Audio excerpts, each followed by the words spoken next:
Hello, future Rossies and pre-med explorers.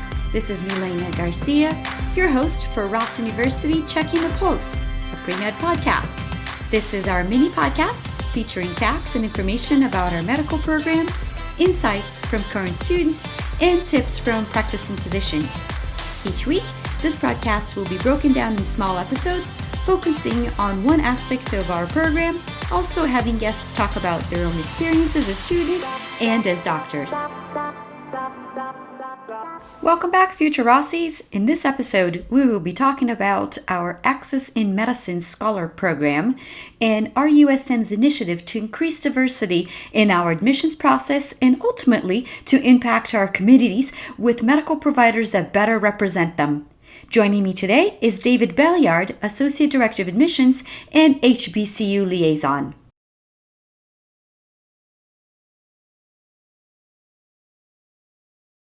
All right, so welcome back, everybody. This week, we're going to be talking about our AIMS Scholars Program. And recently, I was lucky to join this program with my colleague, David, and this is a partnership that Ross University has with HBCUs and HSIs, which are the historically Black colleges and Hispanic serving institutions.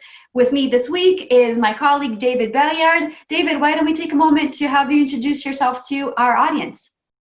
Thank you, Milena, and hello, everyone. My name is David Belliard, and I'm currently an Associate Director of Admissions for Ross University.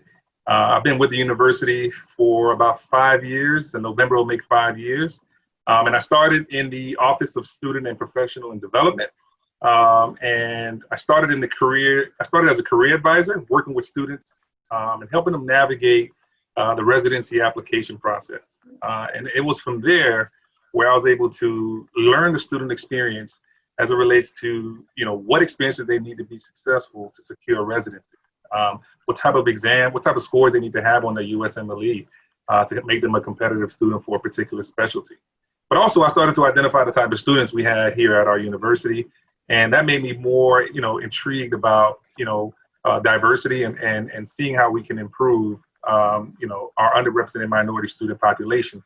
And then from there, and that's how the Access and Inclusion in Medicine program came about. Which is the topic of this week. So let's talk about it. What is the AIM program? Yes, so the AIMS program stands for Access and Inclusion in Medicine.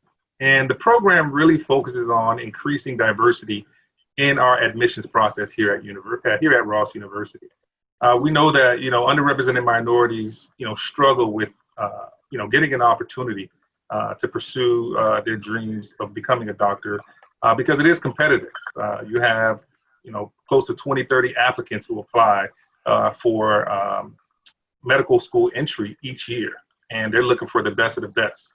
And most of our students that are impacted are students who come from, underrepresented minority institutions or communities. So we wanted to be able to provide a space for them to pursue their medical education. And that's how the Access and Inclusion in Medicine program came about. We all have a story, right? We all have challenges. So we're here to listen to the student stories as well. What is the goal of the program? Yeah, so the goal is really to really increase the number of students from diverse backgrounds. We know that Ross University in the past has done a good job, but we want to be more intentional about that. So being able to create, strategic partnerships with HBCUs, historically Black colleges and universities, HSIs, Hispanic serving institutions. We know that if we can create access and remove any barriers of entry for these students, we can begin to develop self-efficacy in these students, building that confidence that they need to be able to say, you know what, I can do it. This school, Ross University, is investing in me, and they're showing me the student outcomes. We have students from our institution who've graduated and who are successful. So being able to show them that really helps the students in terms of being more confident. And most importantly, removing any financial barriers. We know that students from underrepresented minorities receive, the most financial assistance from the U.S. Department of Education. So if we can be able to remove any financial barriers for these students, so they can, apply to Ross University and start their medical education without any financial issues, we think it's beneficial for them. And I can guarantee you, David and I are 100% behind you guys. Absolutely. How does the program work, David? Yes. So the AIM program works by us seeking out top performing HBCUs and HSIs that have a pretty strong health professions program. And we also utilize the data from the AAMC to also identify those schools as well. So tracking the number of applicants that apply from those institutions. And then from that point, we begin to reach out to those institutions to secure a partnership. Once a partnership is secured, then we begin to work closely with our partnered schools and the administrators to begin to create a plan on how we can recruit those students for admissions. Or whether it be, speaking to their parents, which, we've done in the past, communicating with the students with any stigmas that may be about the institution, and also working with the pre-health advisors at the institution as well, making sure that they have all the information they need about the partnership and the university so their students can be well informed when they do make a decision to work with Ross University. But also, any applicant who is interested in our university can check our website.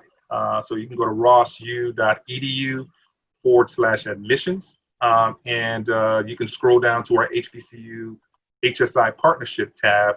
And there you'll be able to identify the list of schools that we currently have partnerships with, but also you'll be able to identify the benefits in the organizations that we work with as well.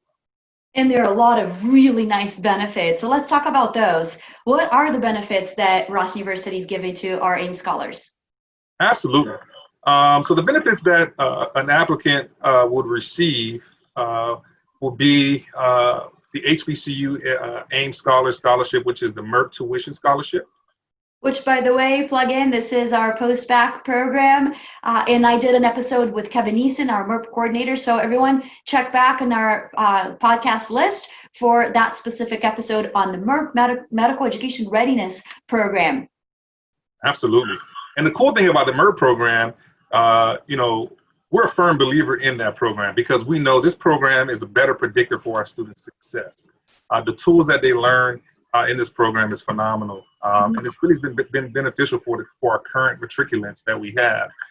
They speak highly of it. And the cool thing also is they receive a MERP tuition, which covers that tuition for them if they have to take that route.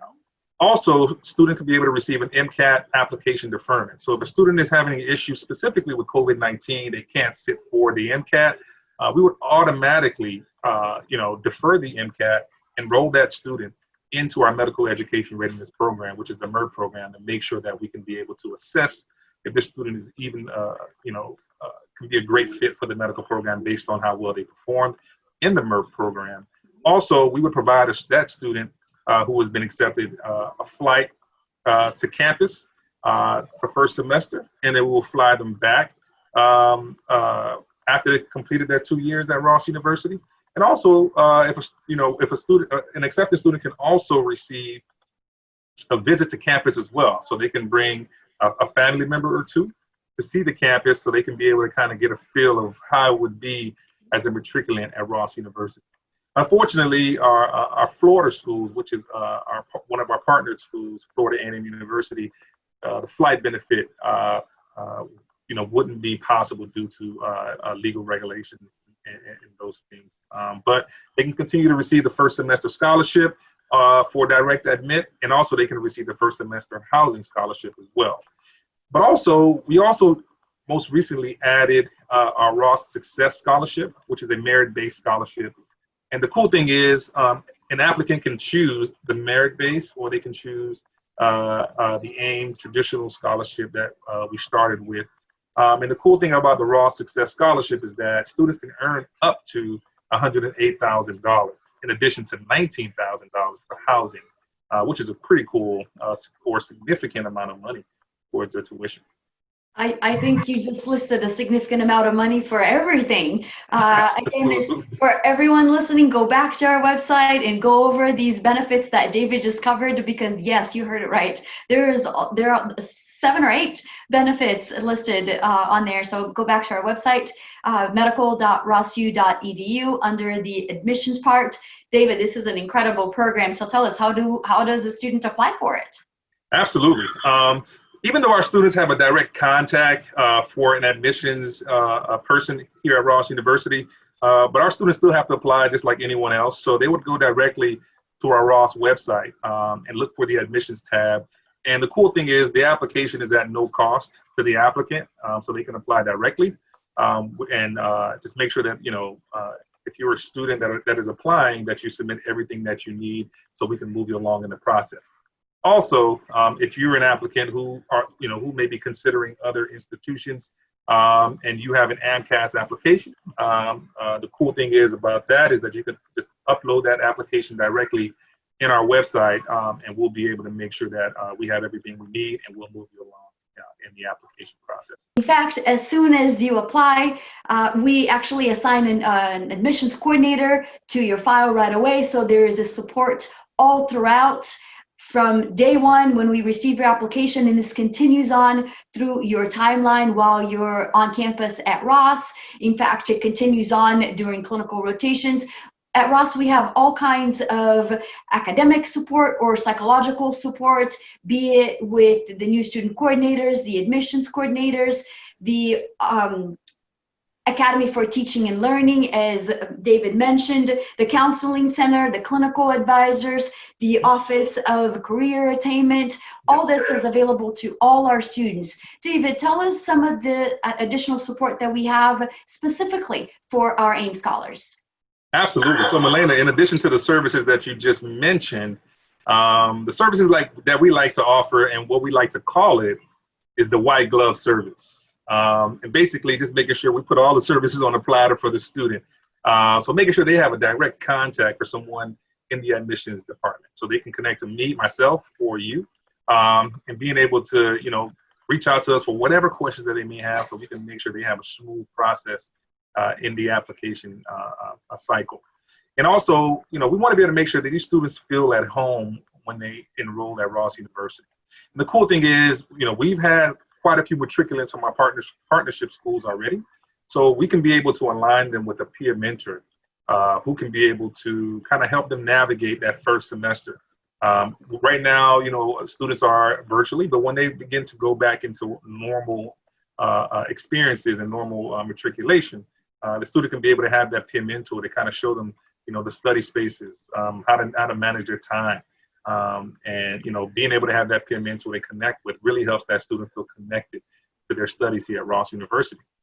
But also utilizing our Academy for Teaching and Learning, having a designated individual in that department to be able to help create an academic plan for success for our students, and also tracking that success as well. So whenever there's a failure, we can be able to address it immediately before it gets too late for our students. So being closely connected to the Academy is really, really helpful for us and for our students for their academic success. But also we want our students to be engaged outside of the classroom as well.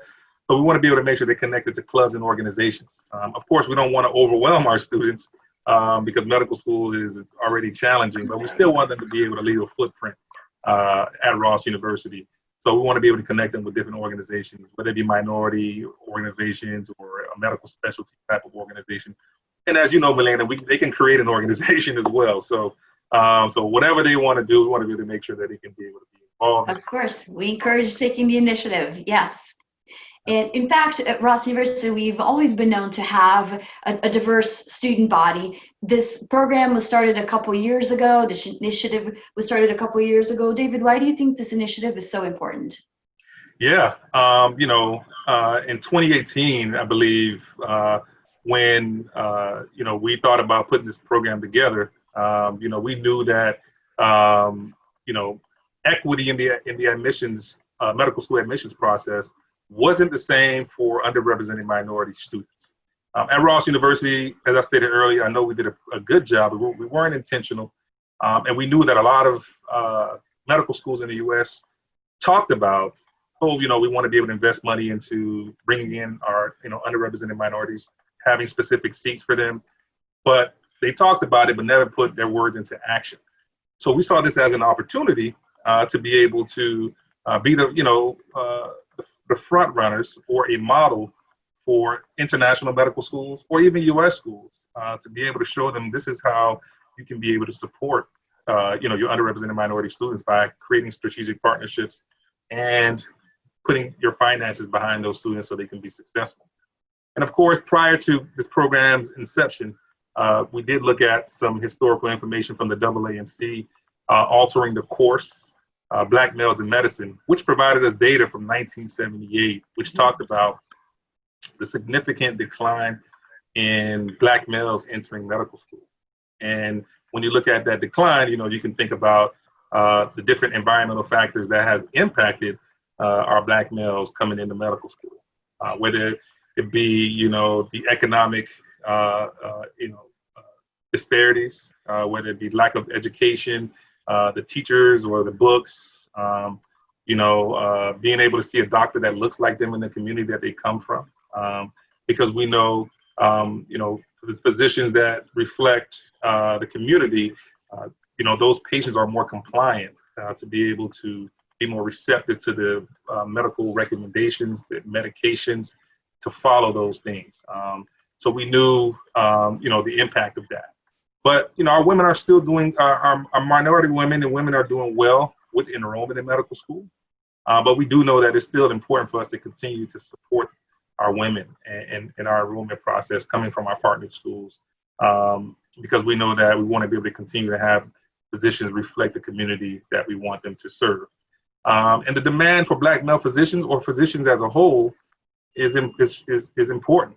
And we want to be able to increase those physicians coming into those communities, because by 2030, we know that the physician shortage will impact, the world. But we know for sure it's going to impact the underrepresented minority communities. So we want to be able to say, okay, at the end of it all, by 2030, these are the amount of doctors that were created that we were able to help put in those communities where the shortage would impact. So I think that's why the initiative is important, and that's the reason why we continue to work hard every day to recruit our students and make sure that they have the support that they need to be successful here at Ross University. Yep, and David and I are here to tell you that you can do it. Don't self-select out. Make it work. We will find role models for you. We will connect with alumni or current students. So always reach out to us. David, where can they get a hold of you? Absolutely. So you can get a hold of me at if you go to our Ross website and go to rossu.edu/admissions and click the HBCU tab. You'll be able to find my contact information, my email address, my phone number. If you have any questions about the university, about any support services that we offer, any alumni information, just please feel free to reach out to me. I'll be more than happy to assist you with that. Mm-hmm. And so I'm here representing the HSI side of AIM, and you can reach me at mgarcia@rossu.edu. David, thank you for joining us. What about any last recommendations or advice for our future AIM Rossies? Absolutely. I think for sure our future AIM Rossies, still, we know that COVID-19 has presented a challenge as it relates to getting any type of shadowing experiences, volunteer experiences. But if there's a possibility for you to volunteer in a COVID-19 site, calling a hospital maybe, if there's an opportunity to volunteer there, specifically at a underserved community, this really speaks highly to your passion for wanting to become a doctor, but also, your experiences will align with the AIM program, right? Our job is to make sure that we can be able to, help our students consider working in those areas. So being able to show that interest and that passion early on prior to enrolling speaks volumes to you as a potential Rossi. But also making sure that you have a strong personal statement. I think a personal statement is a great way for you to share your story with Milena and I, but also with the admissions committee. Those folks can be able to learn more about, why you want to become a doctor, how your background has aligned with you wanting to be a part of the AIMS program, and just really just gives us an insight of who you are. So making sure that you have a strong personal statement, but most importantly, your strengths and weaknesses, making sure that you face those failures head on, and not running away from them. Because being a Raw C is an experience.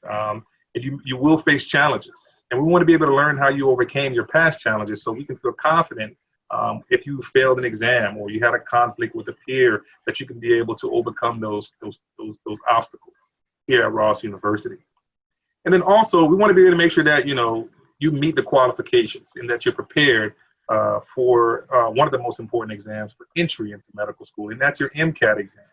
So if you can start to identify the resources in your career office or in the pre-health advisor, being able to identify what type of prep resources they have, that's going to help you when it's time for you to sit for your exam. So start early, starting your freshman year to identify those resources. Because if you can take the exam on the first attempt, feeling confident, feeling prepared, we know that that's going to, the outcome of that exam is going to be what you're looking for. And that's going to help you in terms of being a qualified student for Ross University. And also maintaining a strong GPA. COVID-19 has presented a lot of challenges as well in that aspect. So some of you may be homeschooling, some of you may be in a distant learning environment if you are on your campuses. So being able to communicate with the professor and having that engagement may be difficult, but find a way to continue to maintain a strong GPA, because that's also going to be a good thing for the admissions committee as well when it's time to make a decision. So those are my recommendations for our future AIM Rossies, and we look forward to having you. We look forward to making sure that you reach your long-term goal of becoming a physician here at Ross. Thank you, David, for joining me. I appreciate it. This is such an important program. We're giving students the opportunity to pursue their dream, but also as a result, making the medical providers reflect better and connect better with the communities that they serve. Thank you again for your time. We appreciate all this information. Thank you guys for joining us. Check back next week for the next episode. Thank you. Bye-bye. Bye-bye. Thank you for listening to Ross University Checking the Pulse, a pre-med podcast. This is Milena Garcia, your host. This podcast is made for you, so let me know what topics you want us to cover on future episodes. You can send me your comments, feedbacks, and requests to mgarcia@rossu.edu. Definitely follow us on Instagram, Twitter, and our YouTube channel at Ross Med School, or on Facebook. If you're listening to this podcast on iTunes, I am working my way to 5 stars, so remember to send me your comments and let me know your ideas. If you're on Spotify, remember to click on the follow button to get our future episodes. All right, see you future Rossies and Pre-Med Explorers next week. This mini podcast is edited and produced by our in-house guru, Chris King.